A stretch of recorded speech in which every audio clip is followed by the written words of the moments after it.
এক নম্বর বিষয় হচ্ছে মসজিদের আদব সম্পর্কে। আমরা কখনো, মসজিদ হচ্ছে আল্লাহ তাআলার ঘর, মসজিদ হচ্ছে ইবাদতের স্থান, মসজিদ হচ্ছে নামাজের জন্য, জিকিরের জন্য। মসজিদে দুনিয়াবি কথাবার্তা বলা হারাম। কোনো ব্যক্তি যখন মসজিদে এসে কথা বলে, দুনিয়াবি কোনো কথা বলে, তখন ফেরেশতারা বলে, হে আল্লাহর ওলি তুমি চুপ করো। কি বলে? প্রথমে কি বলে? হে আল্লাহর ওলি তুমি চুপ করো। এরপরে যখন সে চুপ না করে, দ্বিতীয়বার আবার ফেরেশতারা বলে, হে আল্লাহর দুশমন তুমি চুপ করো। দ্বিতীয়বারও যখন সে চুপ না করে, তৃতীয়বার ফেরেশতারা বলে, তোমার উপর আল্লাহর লানত তুমি চুপ করো। ফেরেশতারা কি দেয়? লানত দেয়।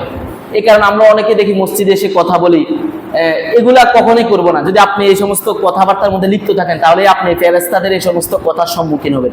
প্রথমে সুন্দরভাবে বলবে, হে আল্লাহর ওলি তুমি চুপ করো, এটা মসজিদ, এটা আল্লাহর ঘর, তুমি এখানে ইবাদত করতে এসেছো, তুমি এখানে আল্লাহকে সন্তুষ্টি করতে এসেছো, তুমি এখানে আল্লাহকে নারাজ করতে আসো নাই।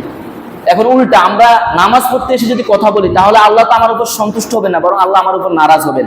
তো আপনি কি ইবাদত করতে আসছেন নাকি মসজিদে গুনাহ করতে আসছেন? এই কারণে প্রথমে ফেরেশতারা বলে, হে আল্লাহর ওলি তুমি চুপ করো। দ্বিতীয়বার যখন সে চুপ না করে, তখন ফেরেশতারা বলে, হে আল্লাহর দুশমন তুমি চুপ করো। এরপরে যখন সে আবার কথা বলে, তখন ফেরেশতারা বলে, হে তোমার উপর আল্লাহ লানত তুমি চুপ করো। তাহলে এবার বুঝেন, আপনি কি এই লানত নিয়ে থাকবেন? যদি আপনি মনে করেন হ্যাঁ আমার উপর আল্লাহ লানত করো, তাহলে আপনি মসজিদে কথা বললেন। আর একজন আপনার আরেক ভাই মসজিদে নামাজ পড়তেছে, এই অবস্থায় তো কথা বলা কোনোভাবে বাঞ্ছনীয় না। একজন মুসলমান ভাই, একজন মুসল্লি যদি নামাজ পড়ে, তখন যদি আপনি কথা বলেন, তার নামাজে যদি ডিস্টার্ব হয়, তাহলে সেটা সম্পূর্ণ হারাম। আপনি একটা হারাম কাজ করতেছেন। আপনি মসজিদে এসেছেন আল্লাহ তাআলার ইবাদত করার জন্য, কিন্তু আপনি কই আল্লাহ তাআলার ইবাদত করলেন না, বরঞ্চ আপনি কি করলেন? হারাম কাজে লিপ্ত হয়ে গেলেন। এই কারণে মসজিদে আমরা কখনোই কথা বলবো না। অনেক সময় দেখা যায় মসজিদের বিভিন্ন বিষয় নিয়ে কথা বলার দরকার হয়। সেটার জন্য আমরা করতে পারি কি, যখন সমস্ত মুসল্লি নামাজ পড়ে চলে যায়, যখন মসজিদে আর কোনো মুসল্লি থাকবে না, তখন আপনারা ওই সময় বসে মসজিদের বিষয়ে কথা বলেন। তখনও আপনি আদবের সহকারে আস্তে, মসজিদের আদব রক্ষার্থে আপনি কথা বলতে হবে।